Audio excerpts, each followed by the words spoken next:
तो स्वागत है आपका रैंकर्स विद्यापीठ के YouTube चैनल पर। तो आज हम एक नए सेशन की ओर बढ़ने के लिए आए हुए हैं।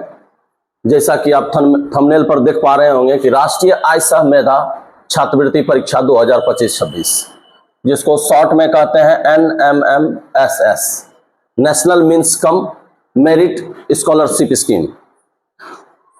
ये ऑल ओवर इंडिया में जो आर्थिक रूप से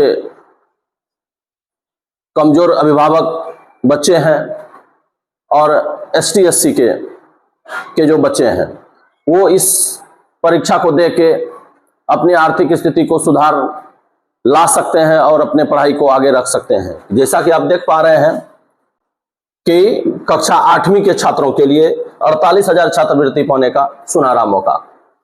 तो आप लोग जल्द से जल्द इस चैनल से जुड़ जाएं और ज़्यादा से ज़्यादा इस चैनल को शेयर करें और सब्सक्राइब करें। तो अब हम लोग चलते हैं आगे इसकी संपूर्ण जानकारी के लिए कि कैसे यह परीक्षा, कब यह परीक्षा होती है, इसका क्या सिलेबस है, कौन कौन बच्चे इसमें फॉर्म भर सकते हैं और फॉर्म भरने के लिए क्या क्या जरूरी डॉक्यूमेंट होती है, और इसके साथ साथ हम जानेंगे कि परीक्षा को हम कैसे बहुत आसानी से हम पास कर सकते हैं और सरकार का ये स्कीम जो छात्रवृत्ति का है, इसको हम पा सकते हैं। तो जल्द से जल्द जुड़ जाएं और ज़्यादा से ज़्यादा शेयर करें। तो हम आगे बढ़ते हैं अब इसकी विस्तृत जानकारी के लिए।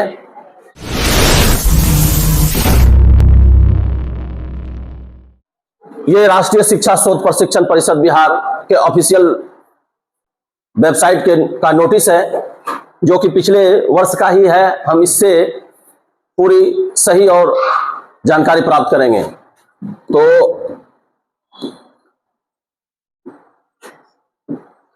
तो देख लीजिए कि राष्ट्रीय शिक्षा शोध एवं प्रशिक्षण परिषद पटना और राष्ट्रीय आय सह छात्रवृत्ति परीक्षा NMMSS एकेडमिक ईयर 2025-26 और प्रोजेक्ट ईयर 2025-26, सॉरी 24-25 और 25-26 कक्षा 8 में अध्ययनरत विद्यार्थियों के लिए यह प्रेस विज्ञप्ति हुई है। और शैक्षणिक सत्र 2024 में राज्य सरकार विद्यालय कक्षा 8 में अध्ययनरत छात्र छात्राओं के लिए राष्ट्रीय आय सह छात्रवृत्ति परीक्षा के संबंध में विस्तृत जानकारी निम्नवत है। तो क्रमवार हम लोग समझते हैं और बहुत ही उपयोगी वीडियो आप लोगों के लिए होने वाला है। आपको यहां से संपूर्ण जानकारी मिलेगा कि कब फॉर्म आने वाली है, कब शुरू हो जाएगा भरना और कब लास्ट डेट है, क्या क्या जरूरी डॉक्यूमेंट होगा, क्या परीक्षा का सिलेबस होगा, कब परीक्षा होगा, क्या परीक्षा का पैटर्न होगा, ये कितना पैसा हमें मिलेगी, कैसे कैसे, तो संपूर्ण जानकारी हम लेते हैं। तो राष्ट्रीय आय सह छात्रवृत्ति योजना शिक्षा मंत्रालय भारत सरकार के आर्थिक रूप से कमजोर मेधावी छात्र छात्राओं के लिए राष्ट्रीय आय मेधा छात्रवृत्ति योजना national means cum merit scholarship scheme प्रारंभ की गई है। इस योजना के अंतर्गत सफल छात्र छात्राओं को राजकीय, राजकृत, राज्य सरकार, भारत सरकार के अनुदान से संचालित विद्यालय, मान्यता प्राप्त अनुदानित अल्पसंख्यक विद्यालय, मदरसा, संस्कृत विद्यालय में नामांकित एवं विधिवत रूप से अध्ययनरत छात्र छात्राओं को कक्षा 9 से लेकर 12 की पढ़ाई के लिए शिक्षा मंत्रालय भारत सरकार नई दिल्ली द्वारा प्रतिवर्ष 12,000 रुपया की छात्रवृत्ति प्रदान की जाती है। तो आप लोग जितने भी ग्रामीण बच्चे, सरकारी में पढ़ने वाले बच्चे, और याद रखें जैसा कि आप देख पाए कि कोई भी प्राइवेट संस्थान के बच्चों को यह लाभ नहीं मिल सकती है। जितने भी सरकारी विद्यालय में पढ़ने वाले बच्चे हैं उनको ज्यादा से ज्यादा ये वीडियो शेयर करें ताकि ज्यादा से ज्यादा बच्चों को इसका लाभ हो सके। तो चलते हैं हम आगे। छात्रवृत्ति हेतु आवेदन अग्रता निम्नवत है कि कौन कौन बच्चे इसमें आवेदन कर सकते हैं। तो आवेदक शैक्षणिक सत्र 2024-25 का ही ये ऑफिशियल न्यूज है, इसीलिए 24-25 है। राष्ट्रीय, राजकृत, राज्य सरकार, भारत सरकार के अनुदान से संचालित विद्यालय, जवाहर नवोदय विद्यालय, सैनिक स्कूल केंद्रीय विद्यालय, केंद्र एवं राज्य द्वारा संचालित आवासीय विद्यालय, सभी प्राइवेट विद्यालय को छोड़कर, नवोदय विद्यालय, सैनिक विद्यालय, प्राइवेट विद्यालय, आवासीय विद्यालय को छोड़कर जो भी सरकारी स्कूल में बच्चे पढ़ते हैं, ये खास तौर पर उसी के लिए है। यह बात मैं बार बार बोल रहा हूं, इसको समझें, ये एकदम आपके लिए है। मान्यता प्राप्त अनुदान, अल्पसंख्यक विद्यालय, मदरसा, संस्कृत विद्यालय, कक्षा 8 जो 2025-26, यह 2025 में जो कक्षा 8 में है वह उन्हीं बच्चों के लिए यह परीक्षा आने वाली है और उन्हीं के लिए यह छात्रवृत्ति भी मिलेगा। तो जान लें, छात्र छात्राओं के आवेदन कर सकते हैं जो छात्र छात्राएं 55% मार्क्स अंक के साथ 7वां की परीक्षा उत्तीर्ण हो चुके हैं। बहुत ही बड़ी अपडेट है। आप क्लास 7 में पिछले वर्ष में होंगे तो आप अपना मार्कशीट को चेक करवावें, करें, अपने गार्जियन को बोलें या खुद अपने शिक्षकों से जानने का प्रयास करें कि मुझे 7th में कितना % मार्क्स मिला। यदि आपको 55% मार्क्स मिला है तो आप इस फॉर्म को भरने के लिए और इस छात्रवृत्ति पाने के लिए आप पूरी तरह तैयार हैं। परीक्षा में उत्तीर्ण हो, ऊपर अंकित किए हुए विद्यालय में शैक्षणिक सत्र कक्षा 7 में नामांकित होकर विधिवत कंटिन्यू, वह बच्चा विधिवत रूप से कक्षा 7 में पढ़ चुके हैं और अभी कक्षा 8 में पढ़ रहे हो। और अनुसूचित और अनुसूचित जनजाति के लिए और निःशक्त के लिए, अनुसूचित जाति और अनुसूचित जनजाति ST/SC के छात्र छात्राओं के लिए और निःशक्त छात्राओं के लिए जो विकलांग है उनके लिए 5% अतिरिक्त छूट होगी। उसके लिए 5% अतिरिक्त छूट होगी। जो छात्र 2022-23 में 7वां में 55% या अधिक ला चुके हैं, कक्षा 8 में अध्ययनरत ST/SC कोटि के छात्र 5% छूट होगी। सभी छात्र छात्राएं एकेडमिक ईयर 24-25, प्रोजेक्ट ईयर 25-26 परीक्षा हेतु आवेदन कर सकते हैं। खास तौर पर अब एक बात जान लें कि जिनके माता पिता के सभी स्रोत की वार्षिक आय 3.5 लाख का होना चाहिए। बहुत ही महत्वपूर्ण जानकारी है। जिनके माता पिता के वार्षिक आय 3.5 लाख तक का होना चाहिए। इससे ज्यादा यदि वार्षिक आय है तो वो बच्चे इस फॉर्म को ना भरें, उसको इसका कोई लाभ नहीं मिलने वाला है। मैं पहले ही बोला कि ये ग्रामीण गरीब बच्चों के लिए, गरीब अभिभावकों के लिए सरकार की ओर से बहुत बड़ा तोहफा है और बहुत ही आसानी से यह मिल जाता है। विस्तृत जाने हम आगे 3 नंबर को जाने कि राष्ट्रीय आय सह मेधा छात्रवृत्ति अंतिम रूप से चयनित छात्राओं को कक्षा 8 में न्यूनतम 55% अंक के साथ उत्तीर्ण होना होगा और ST/SC के छात्र के लिए 5% छूट हो जाएगा। तो परीक्षा शुल्क क्या है? परीक्षा शुल्क, इस परीक्षा में कोई भी शुल्क नहीं है, बिल्कुल फ्री ऑफ कॉस्ट में ऑनलाइन होता है। यदि किसी भी एरिया के यह रैंकर्स विद्यापीठ, अभी आपने देखा कि जो कोचिंग संस्थान ऑनलाइन ऑफलाइन में खुला है, यदि किन्हीं भी छात्रों को कोई समस्या आ रही है जानकारी को लेके, तो मैं एक नंबर दूंगा, आप उस नंबर पे संपर्क करें। चाहे वह आय प्रमाण पत्र बनाना हो, चाहे वह फॉर्म को फिलअप करना हो, आप किसी भी तरह का मदद चाहते हैं कांटेक्ट करें, आपकी सारी समस्या का समाधान होगा। तो चलते हैं 5 नंबर पॉइंट की ओर। परीक्षा केंद्र, परीक्षार्थियों की संख्या के अनुरूप परीक्षा केंद्र सभी जिले में होगी। कहने का मतलब यह है कि आप भागलपुर जिले से हैं, आपका भागलपुर जिले का मुख्यालय में परीक्षा सेंटर पड़ेगा। कोई कटिहार जिले से हैं, कोई अन्य अदर जिले से हैं, उनके जिले के मुख्यालय में परीक्षा सेंटर होने। चयन की प्रक्रिया क्या है, कैसे आपका चयन होगा, किस प्रकार आप इसमें सेलेक्ट होंगे? तो इस योजना के अंतर्गत छात्रवृत्ति प्रदान करने हेतु आर्द्रता प्राप्त छात्र छात्राओं का चयन SCRT पटना के द्वारा आयोजित लिखित परीक्षा के द्वारा किया जाएगा। इसके लिए एक परीक्षा सरकार कंडक्ट कराती है और वो परीक्षा पास करने के बाद यह छात्रवृत्ति मिलता है। चले 7 नंबर की ओर। छात्रवृत्तियों की संख्या, संपूर्ण भारत में 1 लाख छात्र छात्राओं को यह छात्रवृत्ति दी जाती है, संपूर्ण भारत में। अब हम समझेंगे कि संपूर्ण भारत में जब 1 लाख छात्र छात्राओं को यह छात्रवृत्ति मिलती है तो हम लोगों को बिहार में कितना मिलता होगा। ये देख लें कि बिहार राज्य का अंश जो है यह 5433 है, यानी कि 5433 छात्राओं को ही यह लाभ मिल पाएगा। पूरे बिहार के कक्षा 8 में जो 2025-26 में बच्चे पढ़ रहे हैं उसमें 5433 अभ्यर्थियों को ही यह लाभ मिल सकेगा। तो अब आगे चलते हैं 8 नंबर पॉइंट की ओर, आरक्षण। इस छात्रवृत्ति योजना के अंतर्गत राज्य सरकार के आरक्षण नियमावली कोटिवार आरक्षण लागू है। जाति प्रमाण पत्र 9 नंबर में, जाति प्रमाण पत्र अनारक्षित श्रेणी आवेदकों को सक्षम पदाधिकारी, अंचलाधिकारी, प्रखंड विकास पदाधिकारी द्वारा निर्गत जाति प्रमाण पत्र फॉर्म भरने में अपलोड आपको करना होगा। जाति प्रमाण पत्र अपलोड नहीं करने की स्थिति में सामान्य श्रेणी में विकल्प दिया जाएगा, तो जाति प्रमाण पत्र आपको देना होगा। अब पॉइंट नंबर 10 की ओर चलते हैं। आर्थिक रूप से कमजोर वर्ग आवेदकों के लिए लाभ प्राप्त करने के लिए सक्षम पदाधिकारी, अंचलाधिकारी, प्रखंड विकास पदाधिकारी के द्वारा निर्गत आय प्रमाण पत्र माता पिता के कुल स्रोत जो कि 3.5 लाख रुपया प्रति वर्ष होना चाहिए।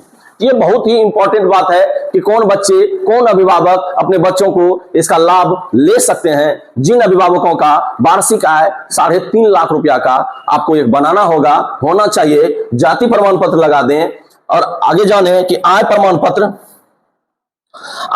पत्र आवेदन पत्र के सक्षम पदाधिकारी, अंचलाधिकारी के प्रमाण पत्र अपलोड करना अनिवार्य होगा और वार्षिक आय 3.5 लाख होगा। निःशक्तता के लिए आप देख लें जो कि 5% अतिरिक्त अंक है। ये देखें कि निःशक्तता आवेदन के लिए संबंधित सिविल सर्जन सक्षम पदाधिकारी द्वारा निर्गत प्रमाण पत्र आपके पास होना चाहिए, जो न्यूनतम आपको 40% उसमें होना चाहिए, तभी आपको इसका लाभ मिलेगा, तभी आपको इसका लाभ मिलेगा। तो चलते हैं हम अब आगे की पेज की ओर।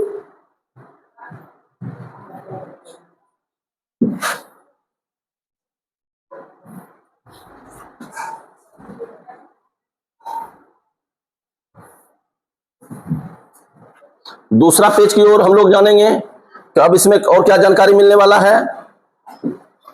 हाँ, तो बहुत अच्छा, जो कि मैं पहले ही घोषणा कर रहा था, बता रहा था कि इसमें आपको, यह तो अभी तक आपने जाना कि इसमें कौन कौन से बच्चे इसका लाभ उठा पाएंगे, क्या क्या डॉक्यूमेंट की आवश्यकता है। तो जैसा कि आप लोगों ने जाना कि जाति प्रमाण पत्र की आवश्यकता है, आय प्रमाण पत्र की आवश्यकता है, वह कक्षा 7 में 55% मार्क्स ला चुका है, वो ग्रामीण इलाके या किसी भी इलाके में सरकारी विद्यालय के छात्र हो, और आपने यह जाना कि ST SC और निःशक्त के जो विकलांग बच्चे हैं इसके लिए 5% अतिरिक्त अंक दिया जाएगा।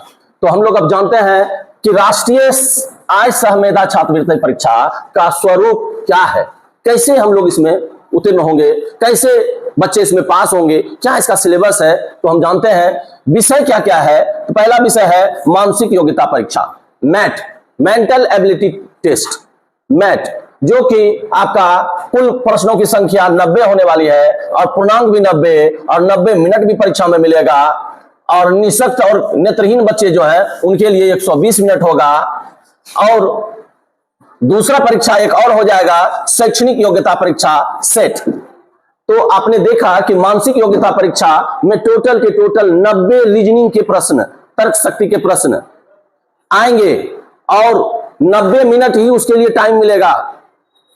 दूसरा और एक एग्जाम होगा जो सेट होगा, प्रश्नों की संख्या 90 और पूर्णांक 90 और समय भी 90 मिनट मिलेगा। अब यह दोनों मिला के 180 अंकों का आपका परीक्षा हो चुका है, 180 अंकों का। और सामान्य के लिए यह 40% अंक आप लाते हैं तो आप क्वालिफाई समझे जाएंगे, आप छात्रवृत्ति के हकदार हैं और ये बिल्कुल ला सकते हैं। आप इस चैनल से जुड़ें और कंटिन्यू इसका क्लास करें, पूर्ण आशा और विश्वास रखिए आप इसमें जरूर सेलेक्ट होंगे।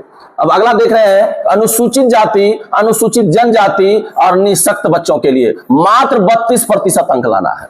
कितना आसान है, थोड़ी सी आप ध्यान दे लेंगे, थोड़ा सा जग जाएंगे, आप 100% इस परीक्षा को पास कर सकते हैं। अब आगे देखते हैं राज्य के जिलावार कोटे अनुरूप न्यूनतम अग्रतांक मैट और सेट को जोड़कर या उससे अधिक प्राप्तांक करने वाले छात्र छात्राओं को मेधाक्रम चयन हेतु जनाने वाले छात्र छात्राओं को जिलावार कोटिवार कटअप निर्धारित उच्चतर मेधाक्रम वाले छात्र छात्राओं को छात्रवृत्ति हेतु चयन किया जाएगा। परीक्षा का पाठ्यक्रम जानते हैं, मुख्य विषय हम जाने कि कितने नंबर का परीक्षा होता है, कितना नंबर हमें लाना होगा। जो सामान्य कैटेगरी के हैं उनको 40% लाना होगा, जो ST SC और और जो निःशक्त बच्चे हैं उनके लिए 32% अंक लाना है। तो हम जानते हैं कि इसका पाठ्यक्रम क्या है। परीक्षा का पाठ्यक्रम राष्ट्रीय आय सह मेधा छात्रवृत्ति, कोई निर्धारित पाठ्यक्रम नहीं है। इस परीक्षा का उद्देश्य प्रतिभावान विद्यार्थियों का पता लगाना, और इस परीक्षा में प्रश्न राज्य सरकार विद्यालय में कक्षा 8 में पढ़ाए जाने वाले विषय और पाठ्यक्रम पर आधारित होंगे। तो कक्षा 8 में सबसे पहले तो आप जान लें कि एक मैट जो हुआ वह पूर्णतः 90 का 90 रीजनिंग का होगा। मानसिक योग्यता परीक्षा रीजनिंग का होगा, और शैक्षणिक योग्यता परीक्षा सेट जो है वह कक्षा 8 में जो सिलेबस है उसी से आएगा। तो जानते हैं आगे। मानसिक योग्यता परीक्षा के अंतर्गत तर्क, विश्लेषण, संश्लेषण से संबंधित शाब्दिक अशाब्दिक प्रश्न। शैक्षणिक योग्यता परीक्षा के अंतर्गत विज्ञान में भौतिक, रसायन, जीव विज्ञान, अब सामाजिक विज्ञान में भी आएगा। यह सेट की बात होने लगा, ये यहां पर सेट की बात होने लगा है। सेट में क्या क्या, 1 नंबर में विज्ञान, 2 नंबर में सामाजिक विज्ञान। सामाजिक विज्ञान में आपको इतिहास, नागरिक, भूगोल पढ़ना है। तीसरा गणित से प्रश्न पूछे जाएंगे, और प्रत्येक प्रश्न। तो क्या क्या आपने सुना सेट में, यह भी जान लें। सेट में आपने सुना विज्ञान के प्रश्न आएंगे,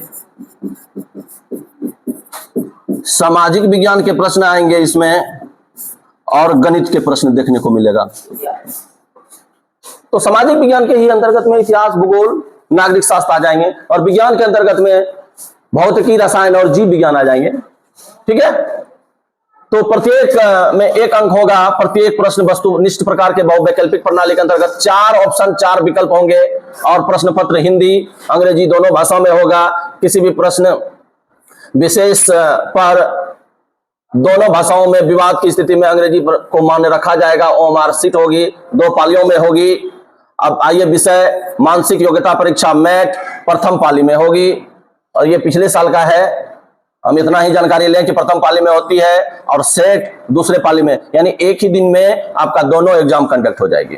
2 दिन आपको इससे संबंधित जानने की, आने की कोई जरूरत नहीं है। एक ही दिन में आपका ये परीक्षा हो जाएगा।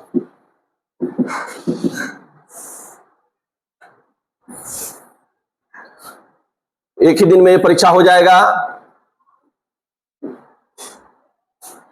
आपने देखा कि मानसिक योग्यता परीक्षा प्रथम पाली और शैक्षणिक योग्यता परीक्षा द्वितीय पाली में। अब आगे आते हैं आवेदन कैसे करें। तो आवेदन का एक डेट आएगा, और आवेदन आप कर सकते हैं। आवेदन के लिए क्या क्या आवश्यक डॉक्यूमेंट है, अब हम चलते हैं नए पेज की ओर, जिससे कि कुछ मैं आपको जानकारी दे दूं।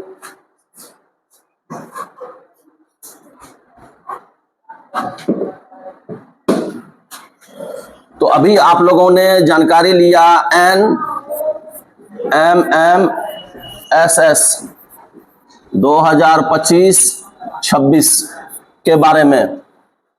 इसमें आपने जाना कि 2 परीक्षा होती है, एक मैट का जो 90 अंकों का होता है, और एक सेट का वह भी 90 अंकों का होता है। इसमें जो पूछेगा वह रीजनिंग का प्रश्न होगा ऑल।